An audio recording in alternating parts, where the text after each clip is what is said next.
Olá, meu amigo, minha amiga, sejam bem-vindos a mais um Portal do José. E você que acompanha os nossos papos aqui no cotidiano, você viu que de manhã cedo eu postei um vídeo onde eu comento a retirada da plataforma que a gente utiliza aqui do canal Terça Livre. Muitas pessoas que seguem essa turma vieram para o nosso portal também manifestar o seu inconformismo, as nossas críticas, a nossa visão, e muitas delas têm um padrão de comportamento que é o padrão dessa gente. Eles xingam, eles atacam, eles falam palavrões, eles ameaçam, eles rogam praga. É um negócio impressionante. Eu não me abalo com isso porque todo mundo que vem a público, você quando está no canal aberto, você quando está na rede, quando você está lidando com tantas pessoas diferentes, quando você dá aula, você tem que estar sujeito a escutar críticas, a opinião do outro, a opinião do colega, a experiência de alunos que às vezes são mais velhos do que você, que têm experiências de vida, têm vivências profissionais. Então, dar aula é sempre um ambiente muito legal, onde você recebe muitos ensinamentos também, como é aqui no nosso portal, quando eu vejo comentários extraordinários, alguns pontos de vista também, algumas dicas muito legais, enfim. Então, eu escutei, aliás, li 2 comentários ali de pessoas que diziam perguntavam por que eu nunca aceitei um debate para eu Terça Livre. Bom, pelo que me consta, eles nunca fizeram debate com ninguém. Até porque, como eles seguem o guru deles lá de Virgínia, eles seguem um ensinamento que é anticivilizatório no campo das ideias, no campo do debate, no campo da conversa. Eles partem do princípio que a pessoa que pensa diferente deles é uma pessoa que deve ser eliminada do convívio social, não pode estar em nenhuma empresa, nenhum serviço público, não pode estar em nenhuma instituição, porque essa pessoa é nociva. Eles têm um comportamento de rotular os seus adversários. O Olavo de Carvalho, que é o guru dessa gente, diz que você não deve debater com o adversário, você tem que destruir o adversário, tem que destruir a reputação do adversário, desmoralizar o adversário. Gente, esse é um comportamento de conversa, de você estabelecer algum tipo de avanço intelectual, você desmoralizar uma pessoa, porque esse é o método, né? Você coloca um rótulo na cara da pessoa e qualquer coisa que essa pessoa venha dizer, ela não tem credibilidade porque ela está desmoralizada. Então essas pessoas, elas têm um profundo desrespeito com as pessoas com quem elas pensam diferente. Eles rotulam, por exemplo, de comunista, e eles partem da seguinte ideia, silogismo, né? Raciocínio lógico.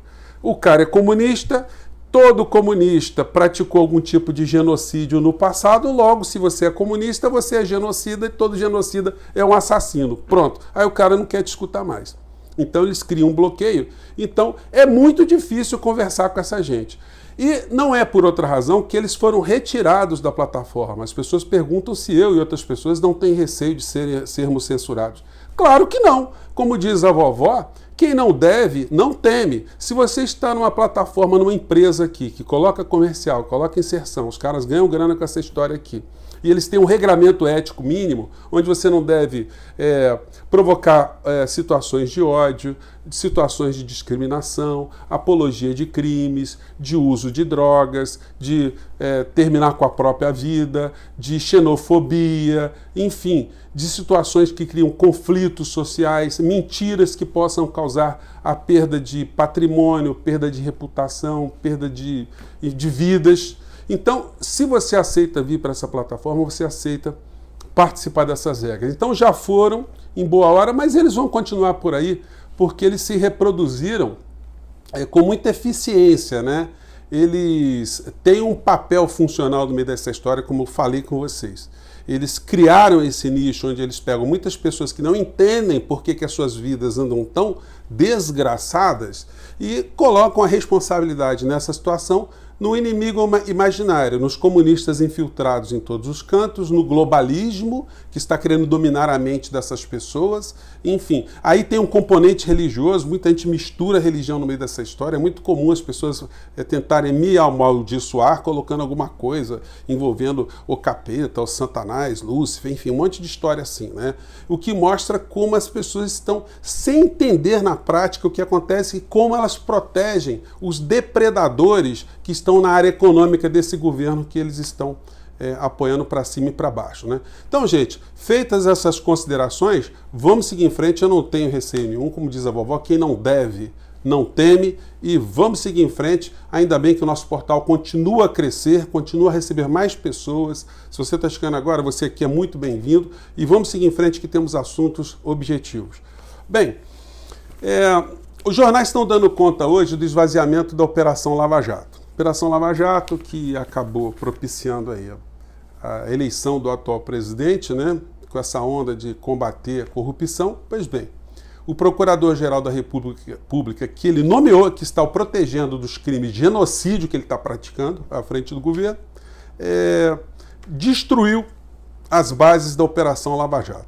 A Operação Lava Jato foi a melhor coisa que aconteceu no nosso país? Evidentemente que não. Existem muitas distorções e a principal delas, né, acabou atingindo um presidente que foi muito popular aqui no nosso país, o ex-presidente Lula. É preciso a gente ser muito correto, muito preciso quando a gente analisa essa situação toda, para a gente não cair numa zona que mistura responsabilidade jurídica com responsabilidade política. Todo governante tem uma responsabilidade política sobre o seu governo?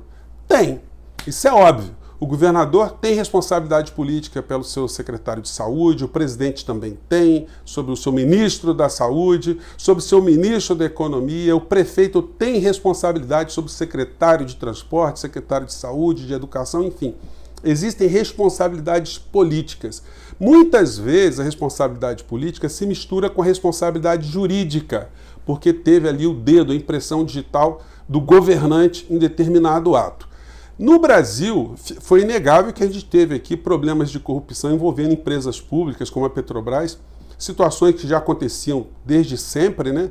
Mas isso acabou eclodindo no governo do ex-presidente Lula. E se tentou, por conta das falcatruas jurídicas, econômicas, se colocar uma responsabilidade a todo custo nas costas do presidente da República, que, como qualquer outro presidente ou governante, teria responsabilidade política. Muitas pessoas ficaram decepcionadas porque endeusaram a justiça de uma maneira geral, inclusive o pessoal do governo, na época do governo do presidente Lula e da Dilma, colocaram uma crença muito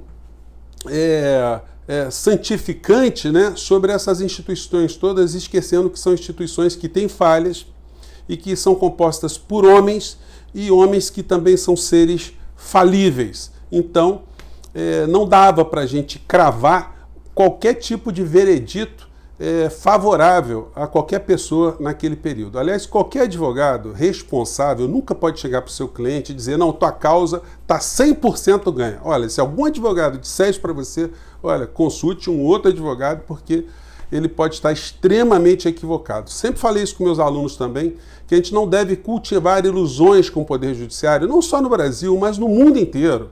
O Poder Judiciário é uma estrutura de poder que está ali para manter a estrutura do status quo, a estrutura do Estado que é formado, e a estrutura é montada para favorecer normalmente as elites que criaram todo o sistema jurídico e o sistema legal legislativo dos seus países. Bom, isso posto, gente, o que nós podemos dizer com relação ao presidente Lula, ex-presidente Lula, Operação Lava Jato, enfim, nós não sabemos.